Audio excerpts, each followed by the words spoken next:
Now, I am your host, BG Smitty, and today our co-host is going to be Pikachu. Pikachu, Hi. go ahead and introduce yourself. Hi, Pikachu is my Discord name, league name by Sets Baby Girl. Um, I am a support main and I play in the Conquer League on Titan, and I'm excited to co-host my first league stream with you today. And we are very excited to have you as well. Jumping into this pick and ban phase, we are seeing a Syndra ban coming out, followed by the Jinx from Conduit eSports, and we're gonna have Subatomic Gaming banning out this Sway and Ivern. And we also see the Amumu coming out. So these bands coming out from Conduit Esports are phenomenal bands. Jinx is just a phenomenal AD carry. Syndra is in such a strong position that it has to be banned if you're not going to be wanting it. Amumu again with these AP items getting these increases is just a phenomenal band coming out, especially if you're not going to be wanting it. But we see the final band coming through for Subatomic Gaming to be the Mordekaiser. Now, I like the band, but it seems like this band is specifically targeted towards the top lane of Conduit Esports. So I'm curious to see how we're gonna go about this pick and ban phase. But we do see the B1 of the Volibear coming through, and I like this pick. I do. I like this pick. It gives great dive potential for Conduit Esports, and they can really make their team comp not so much around the Volibear, but they can make their team comp specifically of we want to go in. So I'm curious to see what else is going to come out from these pick and bans. Yeah, I like that the Volibear can be kind of a flex pick too. I know most people still kind of play him top lane, so be pretty interesting where they decide to put him there. I don't know too much about these teams, so I'm not sure if top laner's the volley main or the jungler. This is true, yes. And I'm glad that you said that. That's actually a really good uh point that you made. The Volibear is a huge flex. It can go in the jungle and it can go in the top lane. So being able to see Conduit Esports play around this, see what they want to uh pick and build their team comp around it, and then also being able to see what Subatomic Gaming brings to the table, and then decide later in the draft is absolutely phenomenal. But on the side of Subatomic Gaming, we actually see them lock in this Udyr, wonderful pick, followed out by the Jin. Jin is honestly it's complete S tier. He's just so strong. He's in this position right now that just absolutely can wreck anything and everything. As long as he's even, and if he gets ahead, it's just absolutely disgusting. But then on Conduit Esports, we see the beautiful Kaiser Nautilus duo bot lane. This is just an iconic duo in the bot lane. I love it. I love how it works. I love how the passive works with the dredge line coming out of the Nautilus. And this is just absolutely phenomenal. And it also pairs well with this Volibear that could be bringing uh, the die potential out of his ultimate. Now Yeah, we and oh, go ahead. they uh they seem to have picked the Tarek pick to kind of survive that dive potential from the other team as well. Yes, that it was actually a phenomenal pick, and it's crazy because I was actually just about to say that myself. And Tarek, if piloted correctly, is just one of those champions that can really nullify everything that Conduit Esports wants to do just with these first three picks. But coming out for the second round of ban, we do see the LeBlanc coming out. LeBlanc is in such a great position right now. This is one of those champions that I really did not expect to be so strong. Um, with these item adjustments, but coming out with all these AP item adjustments, LeBlanc has really risen to popularity outside of the Syndra, the Oriana, the Hui, um, the Aurora, things like that. This LeBlanc has really started to rise in popularity across the board in all elos. So I think that's a phenomenal ban. And then on the side of Conduit eSports, they answer with a Gwen ban. Gwen is just a Pretty great, solid.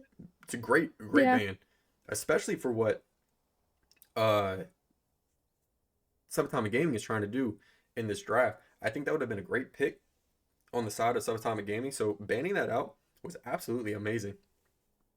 Mm-hmm. I agree. Talia. Okay. I like the Talia mid.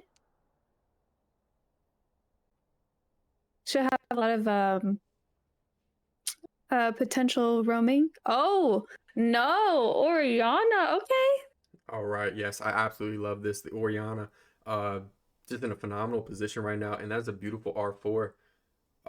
But I do want to bring attention to these last two bands that came through, the J4 and the Aurora coming through uh, as bands. The J4 is just absolutely a phenomenal band because that engage with the rest of their team just can lock everybody down. But the Aurora as well uh, is actually a good band, but I figured that would have been a pick that Conduit Esports really wanted. Yeah, and it looks like they're locking in with the Ari. This seems to be a comp that you don't want to step up to at all. They're going full dive potential. Yeah, and it's crazy because that first pick of the Volley Bear kind of said that from the jump. It was one of those picks that was like, okay, well the Volley Bear has to go in. This is gonna be one of those we need to see what's going on and just follow him up. And that's exactly what's gonna end up happening. And we get a last pick. What was that, Viego? Mm-hmm. A last Yep. pick Viego coming through with this Ari. And Conduit Esports has a phenomenal draft going in their favor. A beautiful team fight comp, amazing front to back, as well as pick potential as well with this dredge line, the the Ari charms, things like that. All of this has very good Mm-hmm. pick potential, but if anyone gets called out, or if the members of Conduit Esports can catch two or three members together and they have a full five, they'll be able to not only land the dredge line, bring the Stormbringer, bring the Killer Instinct, or dash forward with the Ari ult. It's just, and then on top of that, the resets coming out of the Viego, it's just going to be absolutely phenomenal team fighting coming out of Conduit Esports. So I'm really excited to see what they're going to be able to bring to the table. And then we finished the draft with a Jax top lane. I think this is a well-rounded pick for Subatomic Gaming. I think so too, because if it's like a full team fight, you have Jax, both top laners in there, with blue side having full dive potential. Jax and Udyr are there to kind of stop that, but also Tarek is there for the backline to save them with his ult. So I'm pretty excited to see how this outcome will play out. Yeah, no, both teams drafted phenomenally, and I absolutely love how they're bringing everything to the table in game number one. Now, mind you, these are best of three matches, and this is only week two. Now, Conduit Esports is trying to get on the table and get their very first win underneath their belt. So I'm excited to see what they're going to be able to do. Their team comp says, we're ready to fight. We're ready to bring it to you. And whatever you have, we can match it and we're going to do better. But on the side of Subatomic Gaming, not only do they have the potential to block this dive, but they have the potential to counter and re-engage if anything happens or any misstep comes out from Conduit Esports.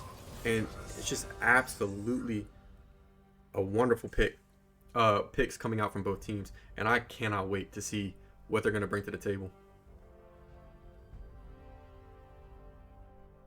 Yeah, I'm right there with you. Where's the...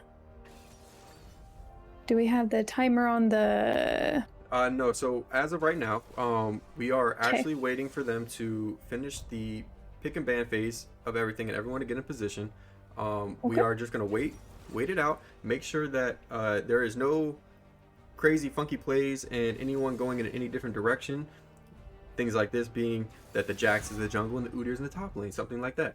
So we're just making sure that everyone is actually playing their roles, and we're going to continue to talk about these team comps and what we want to see out of both of them. We've already talked Mhm. about how both teams can really take over a fight in both for both ends, but now we're seeing. I want to see what they're going to try and do, or what their thought process is to try and get that early game pressure. Are they going to try and prioritize these grubs? Or are they going to try and prioritize these dragons? And that's what I really want to talk about. That's what I really want to see, what they should try and prioritize in this match. Yeah, I'd like to see that too, especially the matchup between the two bot laners. I'm really interested on how that plays out because whereas Tarek doesn't really have any way, like once he's hooked, it's kind of hard for him to get away, but also he has that stun. If he can land that stun, you know, Jin can so combo up with that stun as well. And I don't know, it's kind of, they might be neck and neck depending on how it plays out.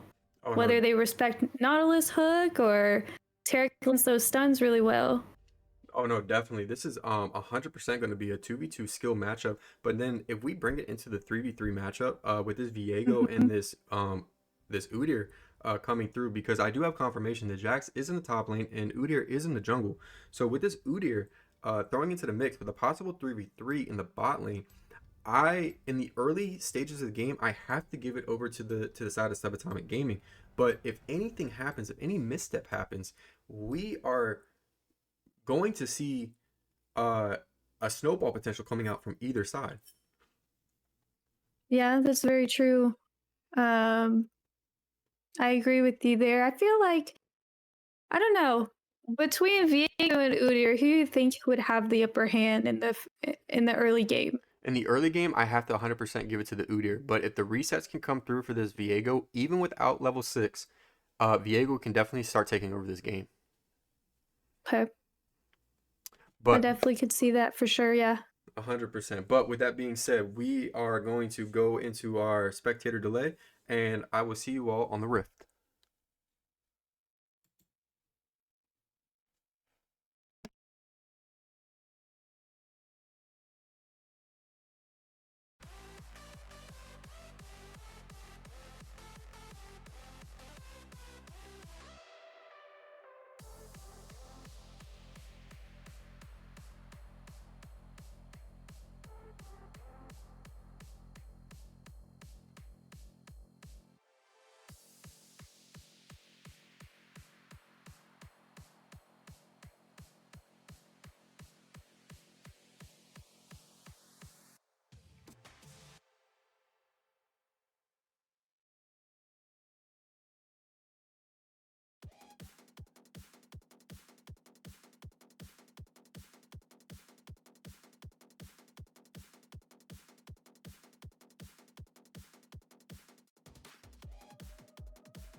All right, ladies and gentlemen, we are in to the Rift for game number one against Conduit eSports versus Subatomic Gaming.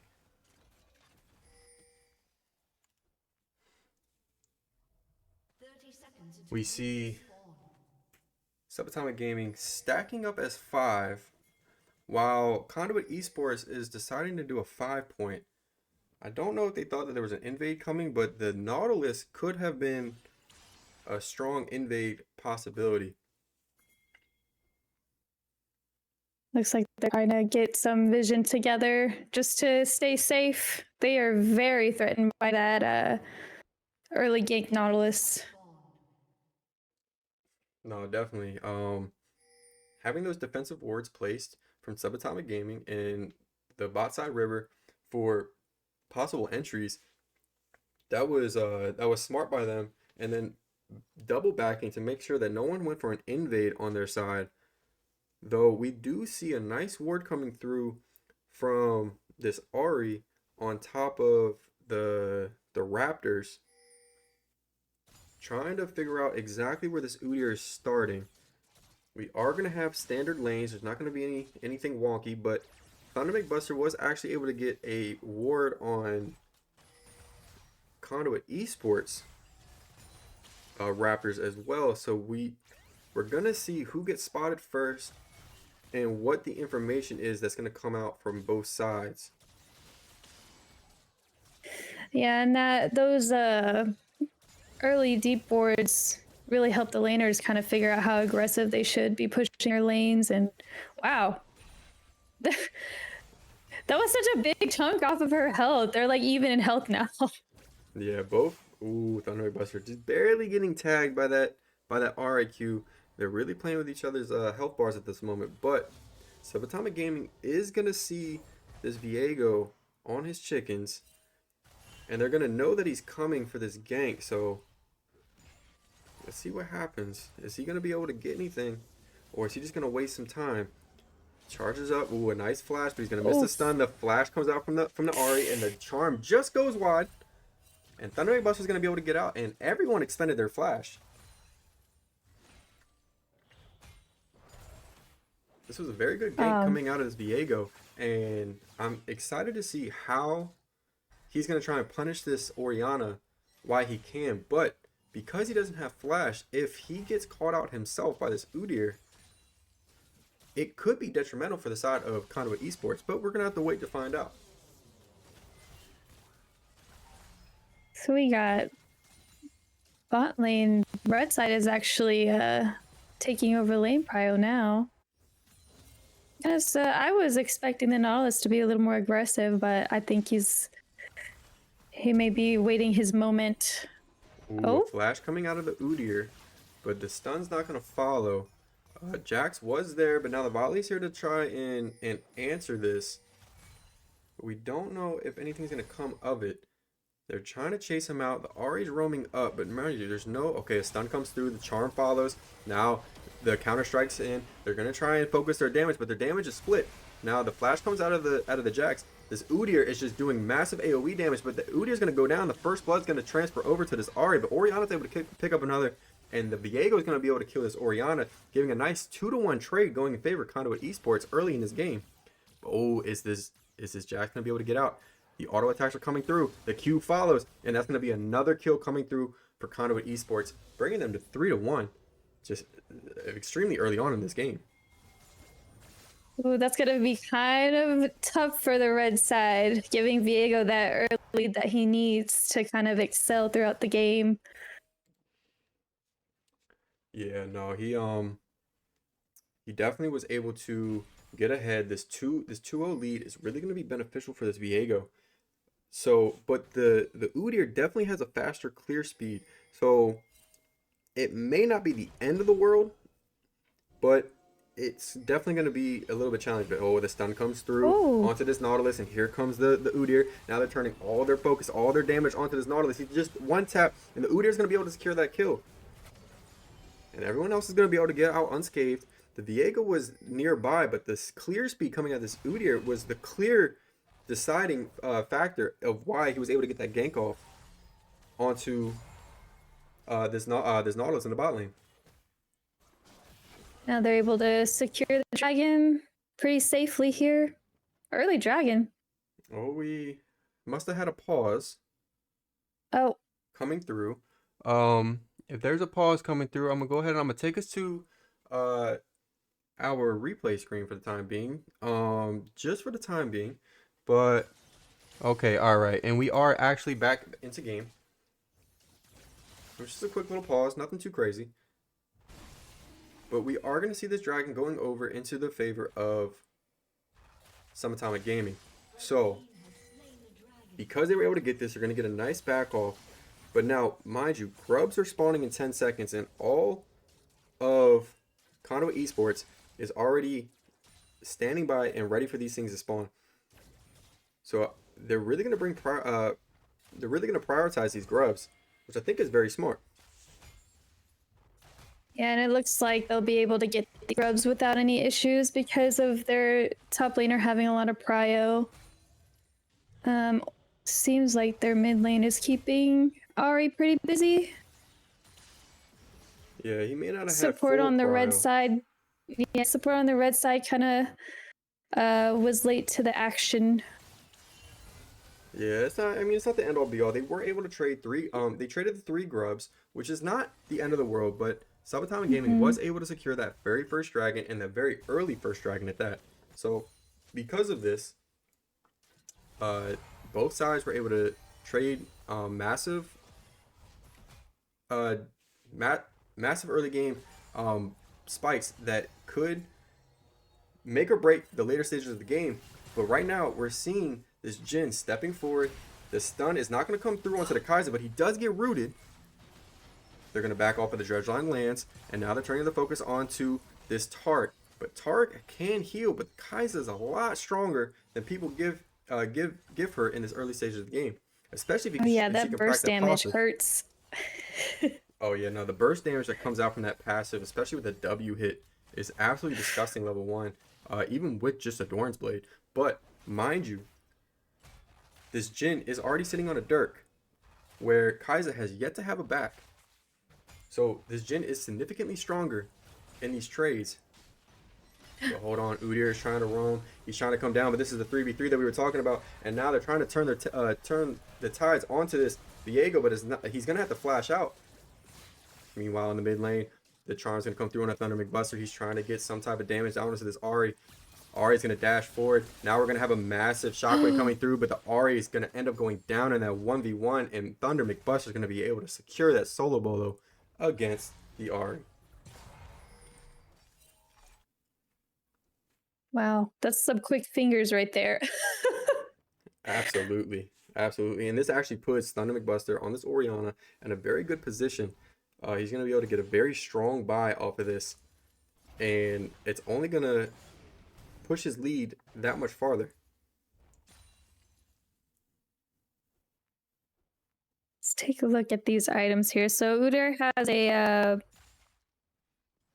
we talked about this earlier. Now I forgot the name of that item. Faded Ashes? Yes, that one.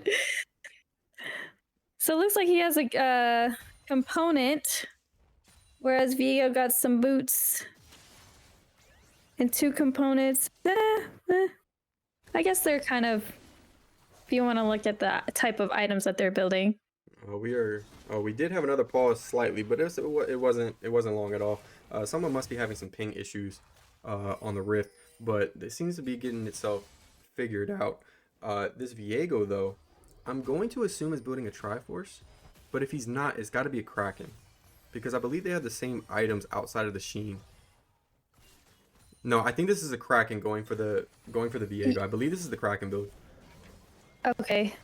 Oh, hold on. We see the Udyr. He's trying to counter jungle. He was able to get a stun, but he wasn't able to get anything else out of it. But now the rest of Subatomic Gaming is coming. A nice shockwave is going to come through, and that's going to be a kill. But the charm comes through, and Ari's just trying to get a little bit of chip damage. But this Taric is already there, and he's able to get some heals off onto this Udyr. And that was a beautiful counter invade, or jungle invade coming out from the side of Subatomic Gaming.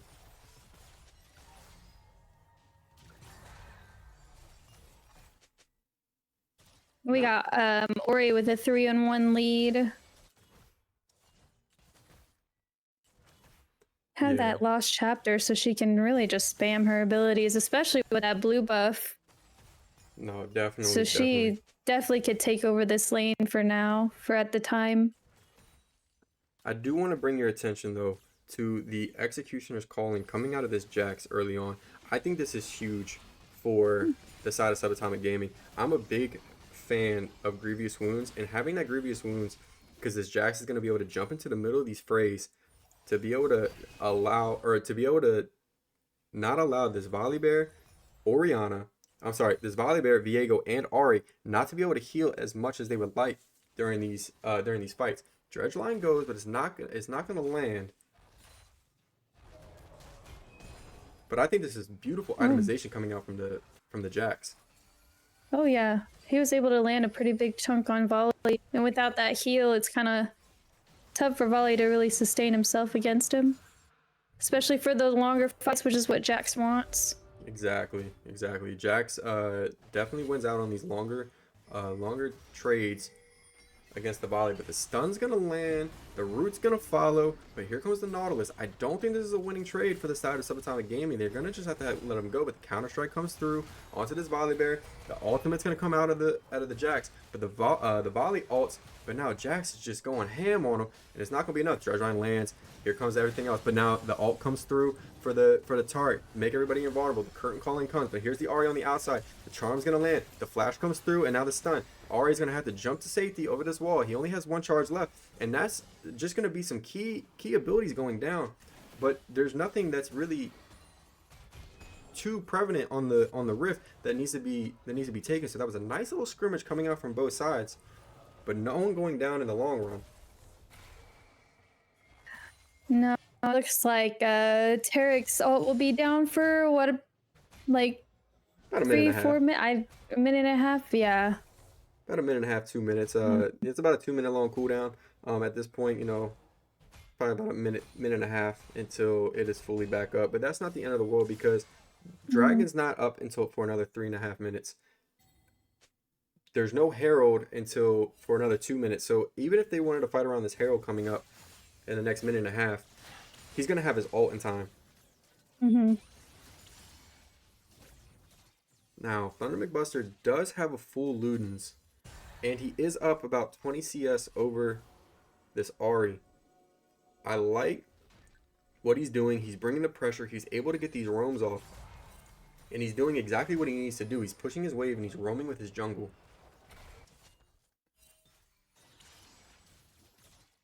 Ahri's doing It's the like, same. oh, we have both the supports coming up. I love the support roams. I love when supports try uh, and get active in this mid lane. They try and make something happen, get their mid laner ahead. Ahri's mm-hmm. Qs are just getting stronger and stronger, but a little bit of a heal is going to come out from this Tart. Try to sustain this Oriana. But outside of that, not much is going to happen. They're just waiting for this Rift Herald to spawn in the next 30 seconds. So they're trying, these supports roamed up nice and early, trying to get some vision down. But let's see if Conduit eSports is going to be able to find a pick or burn any key ultimates or summoners prior to this Herald. Because they're definitely prepping for it, and the Udyr is already roaming. Both AD carriers are going to be in the bot lane, just farming it out. Doing the best they can to try to get a lead just off of their CS. Oh. It's a nice root coming through from the Jhin. Mm-hmm. This Jhin is going to start hurting more and more, especially once he gets that static shiv, but that fourth shot's going to do some damage. Oh. That came out pretty even. Yeah, that was definitely even trade on both sides, but now the charge is getting... Oh, the Dredgeline is going to land, but that's a two-man stun coming through.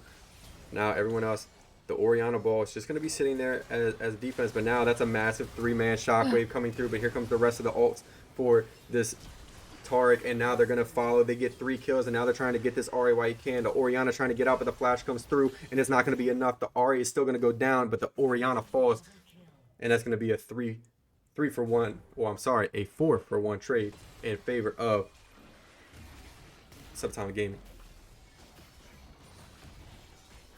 And that shut down 600 gold shutdown to Ari. That might be just enough to get her back in the game with Ori. Oh no, definitely. He definitely going to be sitting sitting nice. He really wanted that shutdown. So for the Ari specifically, that was a beautiful shutdown gold.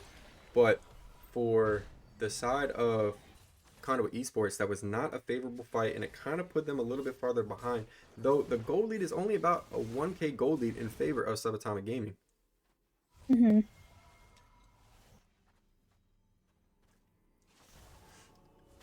Though I'm gonna mispronounce this name. I always do, but I believe it's called Maleligence.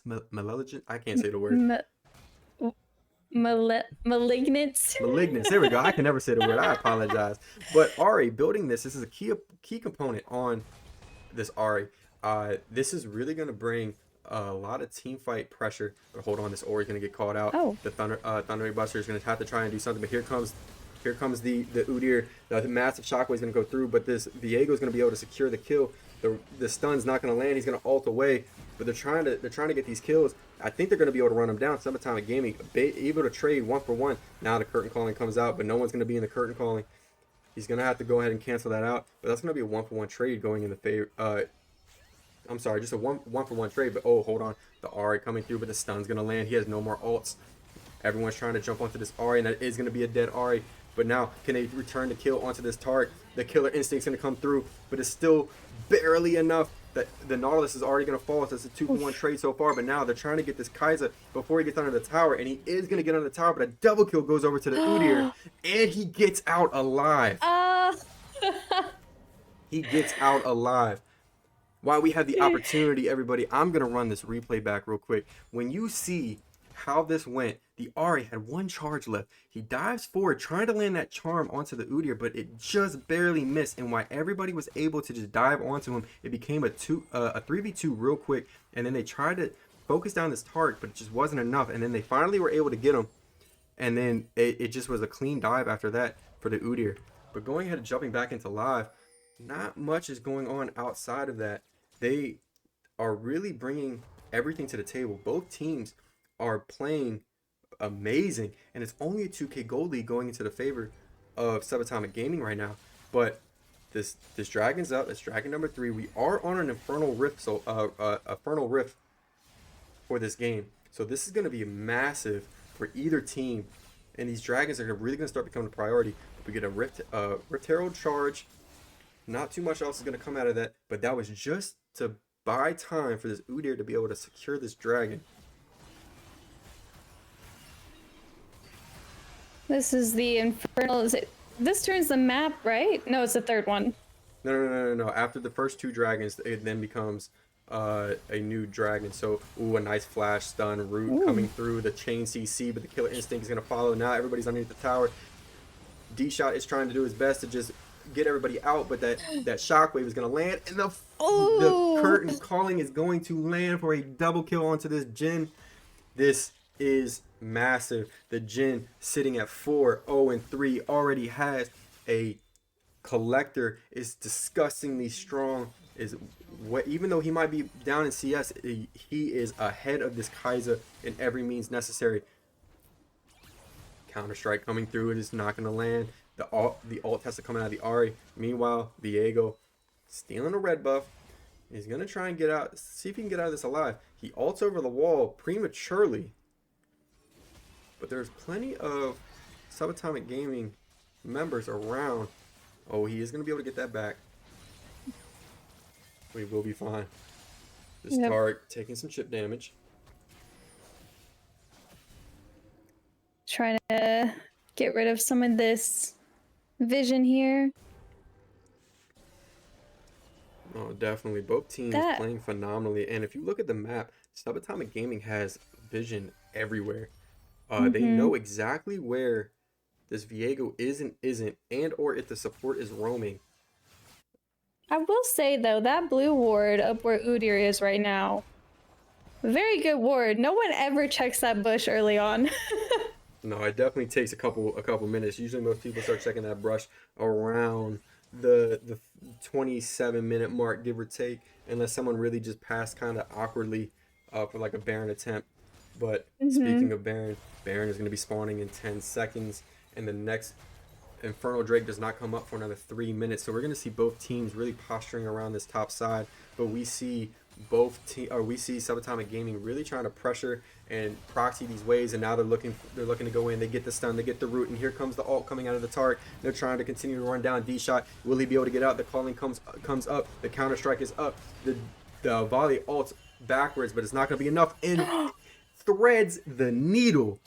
And Jin is able to secure it, and here comes the charm, and they're going to look for the re-engage. Now the resets are coming through for the Viego, and that's a massive shockwave, two-man shockwave coming out from the Orianna, and that's going to be a double kill from the bounce from the Jin, and that's going to be a triple kill for this Jin, and that is beautiful. That is a 4-for-1 trade going in the favor of Subatomic Gaming. But now, are they going to try and find this ace? Are they going to be able to get anything more out of it? No, they are not. They're going to turn their eyes to this Baron. They're going to try and secure it if they can. And while they're doing this Baron, I'm going to revert our eyes to that replay coming in. We see everyone going for this tower dive. The Volibear had already ulted, but that Jin threaded the needle with that forced shot from the calling. But everyone was able to jump onto this Udyr. But the three-man counter-strike into a two-man shockwave was just enough from and then the grenade bounce coming out of the Jin was absolutely beautiful. And now we're going to see this Baron being picked up by Subatomic Gaming and having a nice 5.5K gold lead over top of Conduit eSports. And that last team fight, kind of what I wanted to see. I mean, Udyr wasn't really in the fight because he died so early, but I really like seeing the Jax go in and stun with that Orianna ball to make a really good combo there to wipe out that line. Yeah, no, it was absolutely wonderful.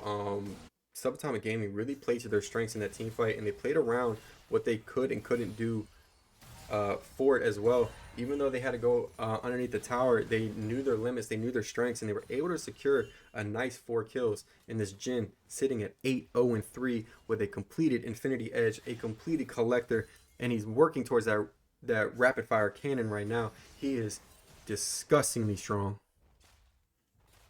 Oh yeah, Jin's about to be an absolute menace with that front line and the Taric ult. It's gonna be really hard to get him shut down. Absolutely. And when the Taric throws his W on top of this Jin, all Orianna and Jin have to do is stand on top of each other, and everyone else stands on top of this turret, and they all become invulnerable. They all can't die, and they can just go in, full send their team into these into Conduit eSports, and they're just gonna absolutely wreak havoc. But here comes the ult out of the Ahri. He's trying to get out to safety. The stun was gonna come through, but it wasn't gonna be enough. Now Drake number 4 is spawning, and all of Subatomic Gaming are already postured around this. There's no TP on this Jax though, so he's gonna be looking to just split push while the rest of his team tries to grab pressure on this dragon. Looks like blue side give up that dragon. They already knew that they probably wouldn't get pro for it. No, but now these W's coming through for the Kai'Sa. Ooh, a killer instinct. And it's going to be a nice counter strike, but it's not going to be enough. And that's going to be a good old shutdown going through over to this Kai'Sa on Conduit eSports. But meanwhile, in the mid lane, they do still have this Baron buff. They are going to be able to burn it down. And both teams do have three grub stacks. So they are going to be able to do a little more extra damage to these towers. And they're going to really utilize this Baron play.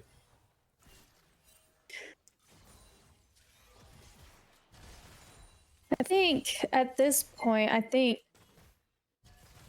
only way to really get them back in the game, maybe Ahri might have to start picking them off, but it's so hard when they move together so much, and Taric is really running around with his Jin. Oh, so trying to get any kind of a lead for her. No, absolutely. This Jin is just wreaking havoc, and these grenade bounces on top of it is just absolutely phenomenal. And the fact that he didn't opt into Static Shiv is actually very surprising. He's going the old, tried and true crit and burst you down Jin. Yes, he is. I don't knock it. he knows he's strong. He's like, I don't need it. I can burst him down with what I got. No, definitely. But at the state of this game is right now, even though Subatomic Gaming is doing very well, I want to know how they're gonna how Conduit eSports is gonna be able to try and come back into this game if they can, because they're not completely out of it yet.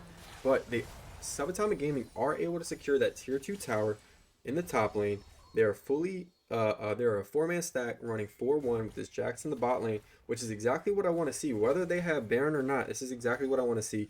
4-man stacking out of Subatomic Gaming and Jax just split pushing. But I really want to know how this Conduit esports team can try and fight their way back into, or claw their way back into this game, because they're falling more and more behind, but they aren't completely out of it yet.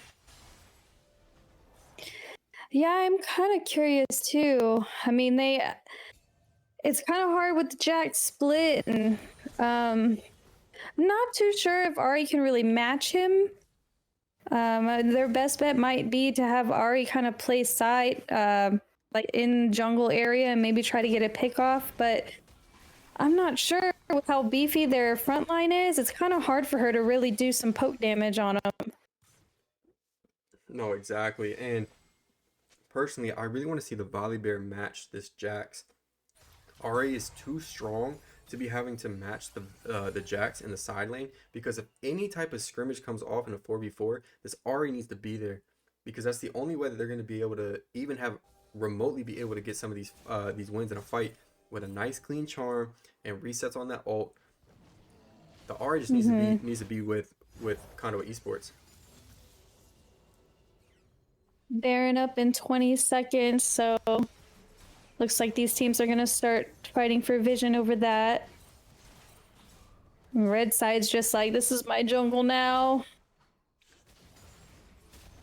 Ooh, that's a nice blast coming over the wall. So because Baron's coming up, either Subatomic Gaming need to just absolutely burn this thing down now, or I want to see them wait it out and trade the sole point of the dragon for Baron, and then be able to close out on their next Baron play.